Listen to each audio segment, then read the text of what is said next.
শান্তি।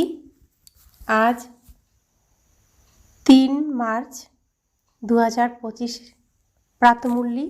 ওম শান্তি। বাপদাদা মধুবন। বাপদাদা বলছেন, মিঠে মিঠে বাচ্চে, এই অসীম জগতের নাটককে যদি সদা স্মৃতিতে রাখো তাহলে অপার খুশি থাকবে। এই নাটকে যারা খুব ভালো পুরুষার্থী আর অনন্য তাদের পূজাও অধিক হয়ে থাকে। আজকের মূল্যের প্রশ্ন, কোন স্মৃতি দুনিয়ার সব দুঃখের থেকে মুক্ত করে দেয়? প্রফুল্লিত থাকার যুক্তি কি? উত্তর, সদা এই কথা যেন স্মৃতিতে থাকে যে এখন আমি ভবিষ্যতের নতুন দুনিয়ায় যাচ্ছি। ভবিষ্যতের খুশিতে থাকলে তোমরা দুঃখ ভুলে যাবে। বিঘ্নের দুনিয়াতে বিঘ্ন তো আসবেই, কিন্তু এই স্মৃতি যেন থাকে যে এই দুনিয়াতে আমরা বাকি যে অল্প দিনই থাকব। তো আমরা এখন কি জানছি? আমাদের হাতে সময় খুব কম। এই সিনেমার সমস্ত কিছু সমাপ্ত হয়ে এই স্টেজ পুরো পরিষ্কার হবে, তাই খুব অল্প সময়ের জন্যই আমরা এখানে আছি।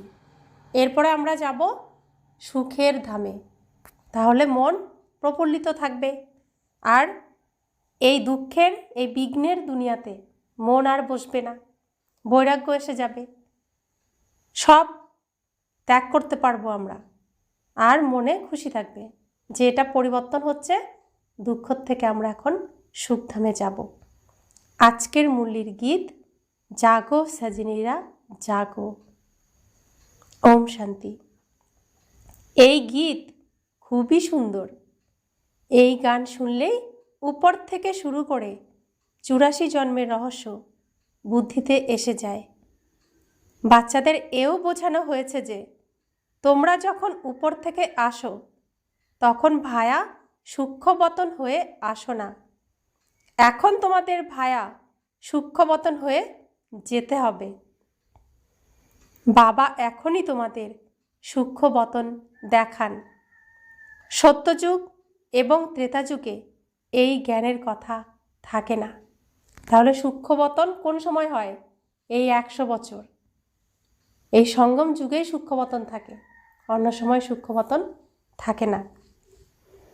তাই বাবা বলছেন, সত্যযুগ এবং ত্রেতাযুগে এই জ্ঞানের কথা থাকে না, না সেখানে কোনো চিত্র ইত্যাদি থাকে, সেখানে কোনো দেবদেবীর চিত্র থাকে না। ভক্তিমার্গে তো অনেক অনেক চিত্র রয়েছে, দেবী ইত্যাদিদেরও অনেক পূজা হয়। দুর্গা, কালী, সরস্বতী তো একই, কিন্তু কত নাম রেখে দিয়েছে। যারা খুব ভালো পুরুষার্থ করবে, অনন্য থাকবে, তাদের পূজাও বেশি হবে।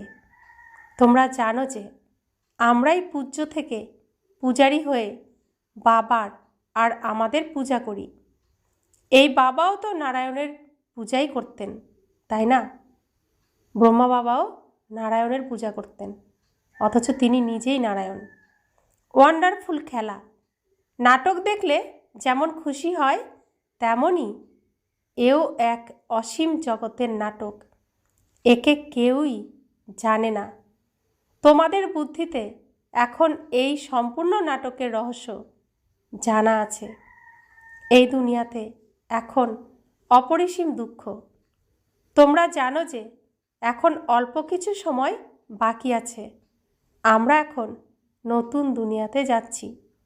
ভবিষ্যতের খুশি থাকলে ব্যাস এই দুঃখকে উড়িয়ে দেয়। তো ভবিষ্যতে আমরা সুখধামে যাচ্ছি, এই খুশি থাকলে আর এই দুঃখের কথা মনে থাকবে না? আমরা দুঃখের মধ্যে আর যাব? এই দুঃখের সমস্ত কিছুকে আমাদের এখন ত্যাগ করতে হবে। অনেকে লিখে থাকে, বাবা অনেক বিঘ্ন আসে, ফলে ক্ষতি হয়ে যায়। বাবা বলেন, যে কোনো বিঘ্ন এলেই আজ তোমরা লাখপতি, তো কাল আবার দেউলিয়া হয়ে যাও। তোমাদের তো ভবিষ্যতের খুশিতে থাকতে হবে, তাই না? এ হলো রাবণের আসুরি দুনিয়া। চলতে চলতে কোনো না কোনো বিঘ্ন আসবে। এই দুনিয়াতে আমরা অল্প কিছুদিন আছি, তারপর আমরা অগাধ সুখের দুনিয়ায় যাব। বাবা বলেন না যে কাল শ্যামলা ছিল, গায়ের ছেলে ছিল। বাবা এখন তোমাদের নলেজ প্রদান করে সুন্দর করে তুলেছেন। বাবা আমাদের এখন সুন্দর করে তুলছেন। তাহলে কে ছিল কালো শ্যামলা গায়ের ছেলে? শ্রীকৃষ্ণকে বলা হয় না কালো গাঁও কা ছোড়া, কালা গাঁও কা ছোড়া, কৃষ্ণ সম্পর্কে বলা হয়। তো আজ কেমন কালো হয়েছে? বিকারি কালো হয়েছে। কাল নির্বিকারী সুন্দর হয়ে যাবে। আমরা প্রত্যেককেই বিকারি শ্যামলা কালো হয়ে গেছি। কালকে আমরা সবাই সুন্দর হয়ে যাব। তোমরা জানো যে বাবা হলেন বীজ রূপ। তিনি সত্য, তিনিই চৈতন্য। তাকে সুপ্রিম সোল বলা হয়। তিনি উচ্চ থেকেও উচ্চে থাকেন। তিনি উঁচুর থেকেও উঁচু স্থানে, সর্বোচ্চ স্থান পরমধামে থাকেন। তিনি পুনর্জন্মে আসেন না। তিনি হলেন ওপরওয়ালা। সবসময় তিনি ওপরেই থাকেন। একবারই নিচে আসেন আমাদেরকে এই রাবণের কারাগার থেকে মুক্ত করতে, নোংরার থেকে তুলে সুন্দর বানাতে। আর তিনি এখন এসেছেন। আমরা এখন তার কোলে বসে বসে তার কাছ থেকে আমাদের সমস্ত জীবনের কাহিনী শুনছি। আমরা ছোটবেলায় কেমন ছিলাম, এখন কেমন হয়েছি, কি কি করেছি, সব কাহিনী বাবা আমাদেরকে বলছেন। সত্য কাহিনী আমাদেরকে শোনাচ্ছেন, আমাদের স্মৃতি ফিরিয়ে দিচ্ছেন। আমরা সবাই জনম মরণে আসি, তিনি পুনর্জন্মে আসেন না। তিনি রিজার্ভ থাকেন। তার তো অন্তিম সময়ে এসে সবাইকে সদ্গতি করতে হয়। ভক্তিমার্গে তোমরা জন্ম জন্মান্তর ধরে গেয়ে এসেছ, বাবা তুমি এলে আমি তোমারই হয়ে যাব। আমার তো এক বাবা, দ্বিতীয় আর কেউই নেই। আমরা বাবার সঙ্গেই যাব। এ হলো দুঃখের দুনিয়া। ভারত কত গরিব। বাবা বলেন আমি ভারতকেই বিত্তবান বানিয়েছিলাম। রাবণ তারপর নরক বানিয়ে দিয়েছে। তোমরা বাচ্চারা এখন বাবার সম্মুখে বসে আছো। গৃহস্থ জীবনেও অনেকেই থাকে। সবাই এসে তো আর এখানে বসবে না। তোমরা গৃহস্থ জীবনে থাকো, রঙিন কাপড়ও পরো। কে তোমাদের বলে যে সাদা কাপড় পরো? বাবা কখনোই কাউকে এমন বলেননি। তোমাদের ভালো লাগে না, তাই তোমরা সাদা কাপড় পরেছ। এখানে তোমরা যদিও সাদা কাপড় পরে থাকো, কিন্তু রঙিন কাপড় যারা পরে সেই পোশাকেও তারা অনেকেরই কল্যাণ করতে পারে। মাতাদের নিজেদের পতিদের বোঝাতে হবে। ভগবান উবাচ হলো পবিত্র হতে হবে। দেবতারা পবিত্র, তাই তো তাদের সামনে মাথা নত করে। তো বাবা বলছেন যে বাধ্যবাধকতা কি আছে যে এখানে সাদা কাপড় পরেই আসতে হবে? এমন তো নেই। কাউকে বারণ কি করা হয়? এমন তো নেই। যে পড়তে পারবে, যার সাহস আছে সে পড়বে, যে ত্যাগ করতে পারবে। যে পারবে না সে ধীরে ধীরে প্রস্তুত হবে। বাবা তো কখনো বলেননি যে সাদা কাপড় পরেই ক্লাসে আসতে হবে। তো বাবা বলছেন তোমরা তোমাদের স্বামীদেরকে বোঝাবে। যতদিন না বোঝাতে পারবে ততদিন পড়তে পারবে না। তো বাবা বলছেন ভগবান উবাচ হলো পবিত্র হতে হবে। দেবতারা পবিত্র, তাই তো তাদের সামনে মাথা নত করে। পবিত্র হওয়া তো ভালো, তাই না? পবিত্র হওয়া তো ভালো। তোমরা এখন জানো এ হলো সৃষ্টির অন্ত। বেশি অর্থ দিয়ে কি করবে? আজকাল ডাকাতিও হয়। ঘুষখোর কত বেড়ে গেছে। এ হলো এখনকার জন্য গায়ন, যে কারো ধন ধুলায় চাপা পড়ে যাবে, কারোর ধন রাজা খাবে। সফল তাদেরই হবে যারা ধনীর বাবার নামে খরচ করবে। ধনীও এখন সম্মুখে রয়েছেন, ধনী অর্থাৎ বাবা। বুদ্ধিমান বাচ্চারা এখন সব কিছুই বাবার নামে সফল করে নেয়। মানুষ তো সব পতিত, পতিতকেই দান করে। আর বাবার যজ্ঞে দান করলে কি হবে? বাবা নতুন সৃষ্টি স্থাপন করছেন, তাই নতুন সৃষ্টিতে এই ধন আমরা ফেরত পাবো। কারণ এখানে আমরা নতুন সৃষ্টির জন্য এখন কি করছি? ইনভেস্ট করছি, বাবার ব্যাংকে জমা রাখছি। তাই বাবা আমাদেরকে অনেক গুণ বেশি এই ধন ফেরত দেবেন। আর এই পতিত দুনিয়ায় পতিতদেরকে দান করলে কি হবে? সেটা ফেরত আর পাবো না, কারণ পতিত দুনিয়ার বিনাশ হবে। এখানে তো পুণ্য আত্মাদের দান নিতে হবে। এখানে এই বাবার ঘরে কোনো পতিতের থেকে কোনো ধন নেওয়া চলবে না। যারা বাবার বাচ্চা হবে, পুণ্য ধন এখানে দেবে, সেই ধনই বাবা নেবেন। ব্রাহ্মণ ছাড়া আর কারোর সঙ্গেই কানেকশান নেই। তোমরা হলে পুণ্য আত্মা। ওম শান্তি। তোমরা পুণ্যেরই কাজ করো। এই যে বাড়ি বানানো হয়, সেখানেও তোমরাই থাকো। পাপের তো কোনো কথাই নেই। যা কিছুই অর্থ থাকে তা ভারতকেই স্বর্গ বানানোর জন্য খরচ করতে থাকে। অনেকে নিজের পেটে খিল দিয়েও পেটে পট্টি বেঁধে বলে, বাবা আমার একটি ইটও যদি এখানে লাগিয়ে দাও, তবে ওখানে আমি মহল পেয়ে যাব। বাচ্চারা কত বুদ্ধিমান, পাথরের পরিবর্তে সোনা পেয়ে যায়। এরকম অনেক মাতা আছে, একবেলা না খেয়ে তাদের অনেক ইচ্ছা পূরণ না করে বাবার যজ্ঞের জন্য ধন সঞ্চয় করে। তো তারা বলে, বাবা আমার জন্য আমি যদি একটা ইটও এখানে গাঁথতে পারি, তাহলে সেখানে তো আমি মহল পেয়ে যাব। তাই আমি এই তোমার যজ্ঞে এটা আমি এই শুদ্ধ সেবা আমি তোমাকে দিলাম। তাই বাবা বলছেন বাচ্চারা কত বুদ্ধিমান, পাথরের পরিবর্তে সোনা পেয়ে যায়। তা আমরা আমাদের ধন কোথায় দিচ্ছি? শিব বাবার ব্যাংকে, শিব বাবার যজ্ঞে। তো শিব বাবা এগুলো কি আমাদের ফেরত দেবেন তো? আর অন্য কোথাও দিলে কি হবে? পতিত দুনিয়ার বিনাশ হয়ে যাবে, তো ওই ধনও বিনাশ হয়ে যাবে, আর আমি পাবো না। কালকে যখন সকাল হবে তখন আমি কাঙাল হয়ে যাব। তাহলে বুদ্ধিমান কি করবে? তার ধন সফল করবে। সময় অল্পই বাকি, তোমরা কত সার্ভিস করো। প্রদর্শনী মেলাও বৃদ্ধি পাচ্ছে, কেবল বাচ্চারা যেন তীক্ষ্ণ হয়ে যায়। ওরা অসীম জগতের বাবার হতে পারে না, কারণ মোহ ছাড়েই না।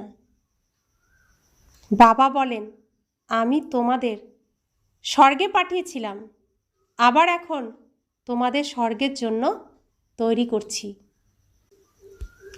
বাবা বলেন, আমি তোমাদের স্বর্গে পাঠিয়েছিলাম, আবার এখন তোমাদের স্বর্গের জন্য তৈরি করছি। তোমরা যদি শ্রীমতে চলো তাহলে উঁচু পদ পাবে। এই কথা আর কেউই বোঝাতে পারে না। এই সম্পূর্ণ সৃষ্টিচক্র তোমাদের বুদ্ধিতে আছে। মূল বতন, সূক্ষ্ম বতন আর স্থূল বতন। বাবা বলেন, বাচ্চারা সদর্শন চক্রধারী হও, অন্যদেরকেও বোঝাতে থাকো। এই কারবার দেখো কেমন অদ্ভুত, যে নিজেকেই ধনবান স্বর্গের মালিক বানাতে হবে, অন্যদেরও বানাতে হবে। বুদ্ধিতে এই কথা থাকা উচিত যে কাউকে কিভাবে পথ বলে দিতে পারি। ড্রামা অনুসারে যা অতীত হয়ে গেছে তা হলো ড্রামা। সেকেন্ড বাই সেকেন্ড যা হয় তা আমরা সাক্ষী হয়ে দেখি। বাবা বাচ্চাদের দিব্য দৃষ্টির দ্বারা সাক্ষাৎকারও করান। পরের দিকেও তোমরা অনেক সাক্ষাৎকার করবে। মানুষ দুঃখে ত্রাহি ত্রাহি করতে থাকবে, আর তোমরা খুশিতে হাততালি দিতে থাকবে। আমরা মানুষ থেকে দেবতা হই, তাই অবশ্যই নতুন দুনিয়ার প্রয়োজন। বাবা আমাদের দেবতা করে তুলছেন, দেবতাদের জন্য তো মন্দিরও চাই। তো বাবা চৈতন্য দেবতা তৈরি করছেন, তার জন্য সত্য সত্য সোনার মহল, সোনার মন্দির বাবা এই দেবতা বাচ্চাদের জন্য বানাচ্ছেন। তাই নতুন দুনিয়া বাবাকে স্থাপন করতে হয় আমাদের জন্য। বাবা বলছেন যে মানুষ থেকে দেবতা হই, তাই অবশ্যই নতুন দুনিয়ার প্রয়োজন। এর জন্যই এই বিনাশ উপস্থিত। তাহলে বিনাশ কার জন্য হচ্ছে? কাদের জন্য হচ্ছে? আমাদের জন্য হচ্ছে। আমাদের উপরই এই সৃষ্টির সমস্ত কিছু নির্ভর করছে। এ তো ভালোই হলো, তাই না? তো এই বিনাশ যে হচ্ছে, এটা ভালোর জন্য না খারাপের জন্য? ভালোর জন্য হচ্ছে। মানুষ মনে করে নিজেদের মধ্যে লড়াই করব না, পিস হয়ে যাক ব্যাস, শান্তি হয়ে যাক চারিদিকে ব্যাস। কিন্তু এ তো এই ড্রামাতে নির্ধারিত আছে। দুই বানর নিজেদের মধ্যে লড়াই করে, আর মাখন মাঝখান থেকে তৃতীয়জন পেয়ে গেল। তাই বাবা এখন বলছেন, আমি তোমাদের বাবা, তোমরা আমাকে স্মরণ করো আর সকলকেই পথ বলে দাও। তো কৌরবরাও লড়াই করছে, যাদবরাও লড়াই করছে। আমরা কি করছি? বাবার কাছ থেকে এই সত্যযুগরূপী মাখন আমরা নেওয়ার জন্য উপযুক্ত হচ্ছি। সেজন্য শ্রীকৃষ্ণের হাতে মাখন দেখানো হয়। তাই বাবা বলছেন, সবাই যাতে এই মাখন পায়, তোমাকে প্রত্যেককেই পথ বলে দিতে হবে। তোমাদের সাধারণভাবে থাকতে হবে আর সাধারণ খাবার খেতে হবে। কখনো কখনো তোমাদের খাতির যত্নও করা হয়।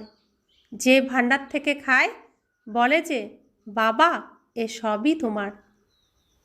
বাবা বলেন, তোমরা ট্রাস্টি হয়ে দেখাশোনা করো। তো বাবা কি করবেন ধন সম্পত্তি নিয়ে? আমরা বাবাকে দিয়ে দিয়েছি। বাবা বলেন, আচ্ছা ঠিক আছে, তাহলে ট্রাস্টি হয়ে দেখাশোনা করো। বাবা এ সব কিছুই তোমার দেওয়া। আমরা বলি, বাবা এ সব কিছুই তুমি দিয়েছ, তোমার দেওয়া। ভক্তিমার্গে কেবল বলার জন্য বলে। এখন আমি তোমাদের বলছি, তোমরা ট্রাস্টি হও। এখন আমি তোমাদের সম্মুখে বসে আছি, আমিও ট্রাস্টি হয়ে তারপর তোমাদের ট্রাস্টি বানাই। তো সবাই শিব বাবাকে দিয়ে দেয়। তো বাবা আবার ট্রাস্টি হয়ে দেখাশোনা করেন যে আমার সন্তান আমাকে দিয়েছে, এগুলো রক্ষণাবেক্ষণ আমাকে করতে হবে। আবার বাবা আমাদেরকে বলছেন, আমি তোমাদেরকে দিচ্ছি, তোমরাও রক্ষণাবেক্ষণ করো ট্রাস্টি হয়ে। তো বাবা ভাবছেন সন্তানের, সন্তান ভাবছে বাবার, কেউ নিজের ভাবছে না। তো বাবা বলছেন, তোমরা যা কিছুই করো জিজ্ঞাসা করে করো। তাহলে আমি একটা যখন জামাও পরবো, বাবা আমি এই জামাটা পরছি, এই পোশাকটা পরছি, 1 টাকাও যখন আমি আমার ভাণ্ডার থেকে নেব, বাবার ভাণ্ডার থেকে নেব, তখন বাবা তোমার পরিবারের জন্য এটুকু নিচ্ছি। হিসাব দিতে হবে সব কিছুর বাবাকে। প্রত্যেকটি জিনিস তাকে বলে বলে করতে হবে, কারণ তার সমস্ত কিছু তাকে জিজ্ঞাসা করেই নিতে হবে। বাবা প্রতিটি কথাই রায় দিতে থাকবেন। বাবা বাড়ি বানাবো, এটা করব, বাবা বলবেন করো, কিন্তু পাপ আত্মাদের দিও না। সন্তান যদি জ্ঞানে না চলে, যদি বিয়ে করতে চায়, তাহলে কি আর করা যেতে পারে? বাবা তো বোঝান, তোমরা কেন অপবিত্র হও। কিন্তু কারোর ভাগ্যে যদি না থাকে তো পতিত হয়ে যায়। অনেক প্রকারের ঘটনা হতে থাকে। পবিত্র থাকা সত্ত্বেও মায়ার থাপ্পড় লেগে যায়, খারাপ হয়ে যায়। মায়া খুবই প্রবল, সেও কামের বশ হয়ে যায়। তখন বলা হয় ড্রামার ভবিতব্য। এই মুহূর্ত পর্যন্ত যা কিছুই হয়েছে পূর্বকল্পেও এমনই হয়েছিল, নতুন কিছুই নয়। ভালো কাজ করাতে বিঘ্ন সৃষ্টি করে। এ কোনো নতুন কথা নয়। আমাদের তো তন মন এবং ধনের সাহায্যে ভারতকে অবশ্যই স্বর্গ বানাতে হবে। আমরা সব কিছুই বাবাকে সহায় করে দেব। বাচ্চারা, তোমরা জানো যে আমরা শ্রীমতে চলে এই ভারতের আধ্যাত্মিক সেবা করছি। তোমাদের বুদ্ধিতে আছে যে আমরা আবার আমাদের রাজ্য স্থাপন করছি। বাবা বলেন, এই আধ্যাত্মিক হসপিটাল কাম ইউনিভার্সিটি 3 পা পৃথিবীর জমিতে খুলে দাও, যাতে মানুষ চিরসুস্থ এবং সম্পদবান হতে পারে। এই 3 পথ পৃথিবীর জমিও কেউ দেয় না। ওরা বলে যে বিকেরা জাদু করবে, ভাই বোন বানিয়ে দেবে। তোমাদের জন্য এই ড্রামাতে খুব ভালো যুক্তি রাখা হয়েছে। ভাই বোন কখনোই কুদৃষ্টি রাখতে পারে না। আজকাল তো দুনিয়া এত নোংরা হয়ে গেছে যে সে কথা আর জিজ্ঞেস করো না। তাই বাবার যেমন দয়া হয়, বাচ্চারা তোমাদেরও তেমনই দয়া আসা উচিত। বাবা যেমন এই নরককে স্বর্গ বানাচ্ছেন, তেমনই তোমরা দয়ালু বাচ্চাদেরও বাবার সাহায্যকারী হতে হবে। অর্থ থাকলে হসপিটাল কাম ইউনিভার্সিটি খুলতে থাকো। এতে বেশি খরচের তো কোনো কথাই নেই। কেবল চিত্র রেখে দাও। যে পূর্বকল্পে এই জ্ঞান গ্রহণ করেছিল তারই বুদ্ধির তালা খুলতে থাকবে। তারা আসতে থাকবে। কত বাচ্চা দূর দূর থেকে আসে এই পড়ার জন্য। বাবা এমনও দেখেছেন, রাতে গ্রাম থেকে চলে আসে, তারপর ভোরবেলা সেন্টারে এসে ঝুলি ভরে নিয়ে যায়। আবার ঝুলি এমনও না হয় যা থেকে বেরিয়ে গেল। ভরলাম, আবার ঝুলির থেকে বেরিয়ে গেল, তাহলে কোনো লাভ নেই। তারা তখন কী পথ পাবে? বাচ্চারা, তোমাদের তো খুবই খুশি হওয়া উচিত। অসীম জগতের বাবা আমাদের পড়ান। এই অসীম জগতের উত্তরাধিকার দেওয়ার জন্য এই জ্ঞান কত সহজ। এই বিশ্বের মালিক বানানোর জন্য এই জ্ঞান কত সহজ। কোনো কষ্ট করতে হয়?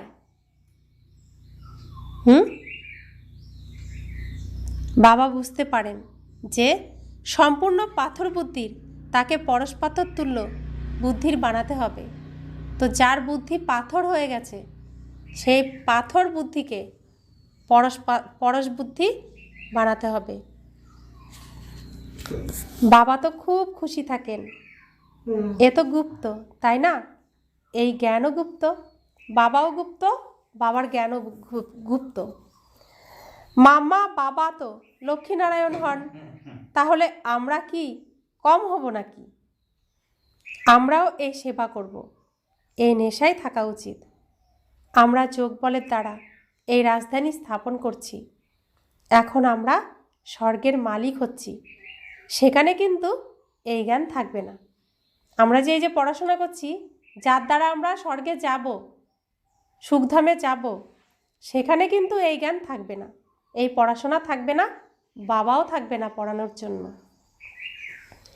এই জ্ঞান কেবল এখনকার জন্য।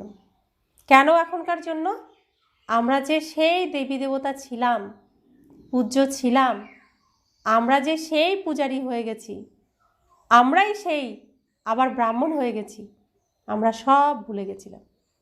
কোন কোন চরিত্রে অভিনয় করেছিলাম সব ভুলে গেছিলাম। সেই জন্য বাবা এসেছেন আমাদেরকে মনে করিয়ে দিতে। আমরা সব কিছু নিজের স্মৃতিতে ফিরে পেয়ে আবার আমরা সেই একই নাটক, একই অভিনয় করতে যাচ্ছি এই পৃথিবীর স্টেজে। তাই এখন আমরা রেডি হচ্ছি, প্রস্তুত হচ্ছি দেবী দেবতার রূপে অভিনয় করার জন্য। अच्छा, मीठे मीठे सिखिला दे बच्चों प्रति माता पिता बाप दादा का याद प्यार और गुड मॉर्निंग।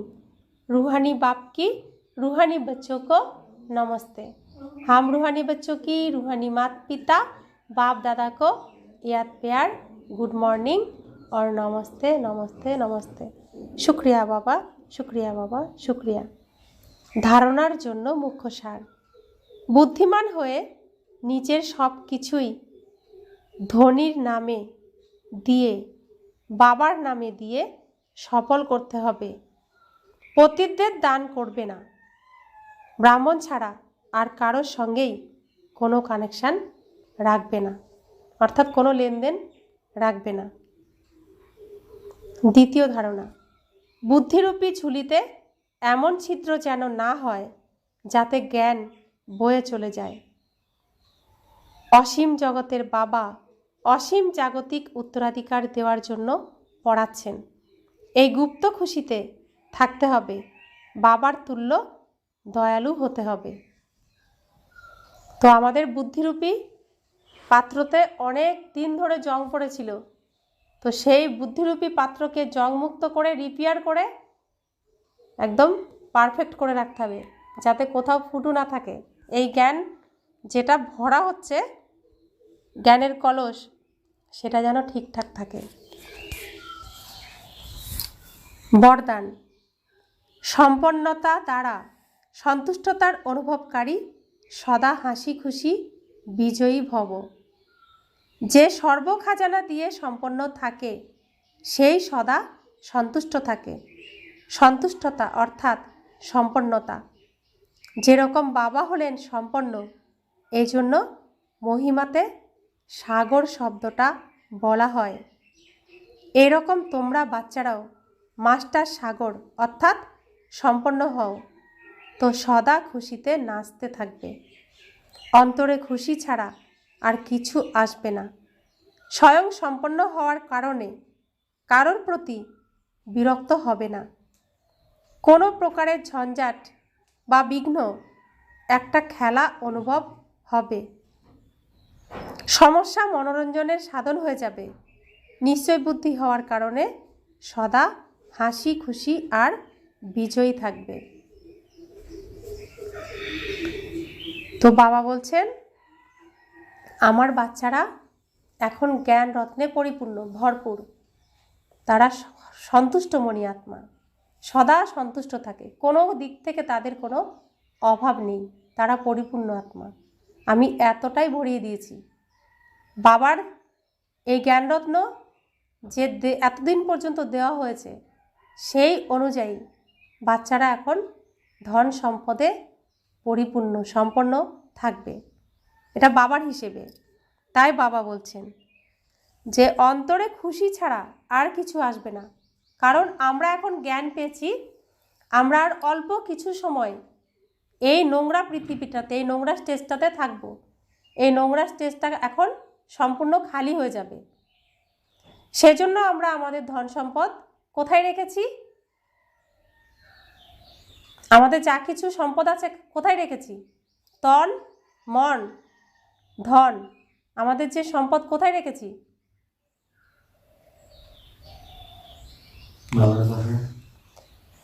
কোথায় রেখেছি? শিব বাবার ব্যাংকে রেখেছি। তো শিব বাবা সেজন্য দায়বদ্ধ, তিনি আমাদেরকে সব ফেরত দেবেন। আর যদি শিব বাবার ব্যাংকে জমা না রাখি, পতিত দুনিয়ায় পতিতদের জন্য আমি দান করি, তো সেটা কি থাকবে? পতিত দুনিয়া থাকবে? পতিত দুনিয়া কি হবে? বিনাশ হবে। তাহলে সেই ধন সম্পদ কি হবে? বিনাশ হয়ে যাবে, কিছুই ফেরত পাবো না। সেজন্য আমরা নিশ্চিন্ত যে আমাদের প্রত্যেকটি, আমার মন সম্পদ, আমার তন সম্পদ, আমার ধন সম্পদ প্রত্যেকটি আমার সুরক্ষিত স্থানে রয়েছে। সেজন্য আমরা নিশ্চিন্ত। স্লোগান, বিপরীত পরিস্থিতি দেখে ঘাবড়ে যাবে না, তার থেকে শিক্ষা নিও, নিজেকে পরিপক্ক বানাও। তো পরিস্থিতি তো আসবেই, নোংরা দুনিয়া, নোংরাই ছিটাবে সবাই। তো সেখানে শিক্ষা নাও, যেভাবে আমাকে নোংরা করেছিল দ্বিতীয়বার আর চান্স যেন না পায়। এমন পরিস্থিতি আসবে, কিন্তু আমার রক্ষক হলেন ভগবান। তাই নিজে আরও শক্তিশালী, আরও নিশ্চিত হয়ে যাও। মাতেশ্বরীজির অমূল্য মহাবাক্য। পরমাত্মা গুরু, টিচার, পিতা রূপে ভিন্ন ভিন্ন সম্বন্ধের অবিনাশী উত্তরাধিকার প্রদান করেন। দেখো, পরমাত্মা 3 রূপ ধারণ করে অবিনাশী উত্তরাধিকার প্রদান করেন। তিনি আমাদের যেমন বাবাও, টিচারও, আবার গুরুও। এখন পিতার সঙ্গে পিতার সম্বন্ধ, টিচারের সঙ্গে টিচারের সম্বন্ধ, আর গুরুর সঙ্গে গুরুর সম্বন্ধ। পিতাকে যদি তালাক নিয়ে নিই, তাহলে উত্তরাধিকার কিভাবে পাব? যখন উত্তীর্ণ হয়ে টিচারের কাছ থেকে সার্টিফিকেট নেবে, তখন টিচারকে সাথে পাবে। যদি বাবার বিশ্বাসী, আজ্ঞা পালনকারী বাচ্চা হয়েও বাবার নির্দেশে না চলো, তাহলে ভবিষ্যৎ প্রারব্ধ তৈরি হবে না। তখন পূর্ণ সদ্গতিও প্রাপ্ত করতে পারবে না। বাবার থেকে পবিত্রতার অবিনাশী উত্তরাধিকারও নিতে পারবে না। পরমাত্মার প্রতিজ্ঞা হলো, তোমরা যদি তীব্র পুরুষার্থ করো, তাহলে আমি তোমাদের 100 গুণ লাভ প্রদান করব। শুধুমাত্র বলার জন্য নয়, তার সঙ্গে গভীর সম্বন্ধেরও প্রয়োজন। অর্জুনকেও নির্দেশ দেওয়া হয়েছিল যে সবাইকে মারো, নিরন্তর আমাকে স্মরণ করো। পরমাত্মা তো সমর্থ, সর্বশক্তিমান, তিনি তার প্রতিজ্ঞা অবশ্যই পালন করবেন। কিন্তু বাচ্চারাও যখন লৌকিক সম্পর্ক ছিন্ন করে এক বাবার সঙ্গে সম্পর্ক রাখবে, যখন সকলের থেকে বুদ্ধিযোগ ছিন্ন করে এক পরমাত্মার সঙ্গে জুড়বে, তখনই তার থেকে সম্পূর্ণ উত্তরাধিকার পাবে। মামা বলছেন, দ্বিতীয়ত, সর্বমনুষ্য আত্মা পুনর্জন্মে আসে। দেখো, যে ধর্ম স্থাপন করতে আসে, সেই পুনর্জন্ম নিয়ে নিজের ধর্মের পালন করতে আসে। সে না নিজে মুক্ত হতে পারে, আর না পারে অন্যকে মুক্ত করতে। যদি এইভাবেই মুক্ত হতে থাকে, তাহলে বাকি যারা মুক্তি পায় না, তারাই এই সৃষ্টিতে বাঁচবে। কিন্তু এমন তো হতে পারবে না যে পাপাত্মা থেকে যাবে আর পুণ্য আত্মা চলে যাবে। তো সনাতন ধর্ম ছাড়া বাকি যে ধর্ম স্থাপন হয়েছে এই পৃথিবীতে, প্রত্যেকেই পুনর্জন্মে এসেছে। তো সেই পুণ্য আত্মারা চলে গেছে, পাপাত্মারা থাকবে, এরকম তো হতে পারে না। কেউই থাকে না, এখানে থাকতে পারবে না। যেমন সন্ন্যাসীরা নির্বিকারী হয়, যদি তারা মুক্ত হয়ে যায়, তাহলে তো পাপাত্মারা থেকে যাবে আর পুণ্য আত্মারা থেকে যাবে। তখন না সন্ন্যাসীদের বৃদ্ধি দেখা যাবে, আর না সৃষ্টি এইভাবে চলতে পারে। পুণ্য আত্মারা এই সৃষ্টিকে আটকে রাখে তাদের নির্বিকারী শক্তির দ্বারা, তো সৃষ্টি চলতে থাকে। তো সন্ন্যাসীরা যে বলে আমরা লীন হয়ে যাই ব্রহ্মতত্ত্বে, যদি লীন হয়ে যেত, তাহলে এত সন্ন্যাসী আবার কোথা থেকে আসলো? সন্ন্যাসীর সংখ্যা তো শেষ হয়ে যেত, কিন্তু সেটা তো ঘটেনি। তাই বাবা বলছেন, সন্ন্যাসীরা তাদের পবিত্রতার দ্বারা এই সৃষ্টিকে ধরে রেখেছিল, তাই সৃষ্টি চলেছিল। তা না হলে কামাগ্নিতে এই সৃষ্টি জ্বলে যাবে। তাই এই নিয়ম নেই যে মাঝখান থেকে কোনো আত্মা মুক্তি পদে চলে যাবে। বৃক্ষের একটি পাতাও যেমন বীজের মধ্যে থাকতে পারে না, গাছের জন্ম হলে যেমন বৃদ্ধি পায়, তারপর জরাজীর্ণ হয়ে যায়, তারপর আবার নতুন গাছের উৎপত্তি হয়, তেমনি যেই ধর্মস্থাপন করতে আসে, সে তার শিষ্যদের অবশ্যই পালনা করে। কিন্তু আমরা যাকে অবলম্বন করেছি, যে পরমাত্মাকে অবলম্বন করেছি, তিনি যখন অনেক ধর্মের বিনাশ করেন, তখন এক ধর্মের স্থাপন হয়। ইনি স্থাপনা, বিনাশ এবং পালনার কার্য করেন, আর ধর্মপিতারা কেবল স্থাপনার কার্য করেন, বিনাশের কার্য করেন না। বিনাশের কার্য করানো সে তো পরমাত্মার হাতে, তাই তাকে ত্রিমূর্তি বলা হয়। আচ্ছা, ওম শান্তি। তো সনাতন ধর্ম স্থাপন কে করেন? স্বয়ং ভগবান। তিনি সব ধর্মের বিনাশ ঘটিয়ে এক সনাতন দেবী দেবতা ধর্মের স্থাপনা করেন। তো আমাদের স্থাপনা কে করছেন? স্বয়ং ভগবান পরমপিতা পরমাত্মা শিব বাবা শ্রীকৃষ্ণের দ্বারা করাচ্ছেন। শ্রীকৃষ্ণের অন্তিম জন্মের অন্তিম শরীর দ্বারা করাচ্ছেন। তো আমাদেরকে এই পরমাত্মার এই যে আশীর্বাদ আমরা প্রাপ্ত করেছি, এই আশীর্বাদকে সফল করতে হবে। সেই জন্য বারবার বলা হয়েছে যে পতিত আত্মাদের থেকে বুদ্ধি ছিন্ন করো, পতিত দুনিয়ার থেকে আকর্ষণ মুক্ত হও, মোহমুক্ত হও। এই দুনিয়ার প্রতি কোনো মোহ রেখো না, বুদ্ধির দ্বারা মারো, বুদ্ধির দ্বারা ছিন্ন করো। আমার অভিনয় শেষ হয়ে গেছে এটা বিশ্বাস করো, আমি আর সেই নোংরা অভিনয়ে যাব না। নিজেকে বিশ্বাস করাও, নিজেকে উপযুক্ত করো নতুন অভিনয়ের জন্য, নিজেকে তৈরি করো অভিনয়ের জন্য। সঙ্গ শুধু বাবার দাও আর এই বিশেষ পরিবারের দাও, যাদের সাথে আমরা আবার 2500 বছর অভিনয় করতে যাচ্ছি। পরিবার রূপে যাদেরকে পাবো তাদের সঙ্গ দাও, তাদেরকে আপন করে নাও। আজকের অব্যক্ত ইশারা, সত্যতা আর সভ্যতারূপী কালচারকে ধারণ করো। জোশে এসে যদি কোনো সত্যকে প্রমাণ করতে হয় তাহলে অবশ্যই তাতে কিছু না কিছু অসত্যতা সমাহিত আছে। কিছু কিছু বাচ্চার ভাষা হয়ে গেছে আমি একদম সত্যি বলছি, 100% সত্য বলছি, কিন্তু সত্যকে প্রমাণ করার প্রয়োজন নেই। সত্যকে কখনো প্রমাণ করার প্রয়োজন পড়ে না, সত্য তো সত্যই হয়। সত্য এমনই এক সূর্য যাকে লুকিয়ে রাখা যায় না। চাও যত বড়ই দেওয়াল কেউ সামনে নিয়ে আসুক, কিন্তু সত্যতার প্রকাশ কখনো লুকাতে পারে না। সভ্যতাপূর্বক বল, সভ্যতাপূর্বক চলন, এতেই সফলতা হয়। তো সভ্যতাপূর্বক অর্থাৎ যে সত্যের সঙ্গে আছি, যে সত্য আমাকে আচার আচরণ শেখাচ্ছে, সেই আচার আচরণ থাকলে তো আমার নিজেকে আর প্রমাণ করার কোনো প্রয়োজন নেই। এই আচার আচরণ আর সভ্যতার দ্বারাই প্রমাণ হয়ে যাবে।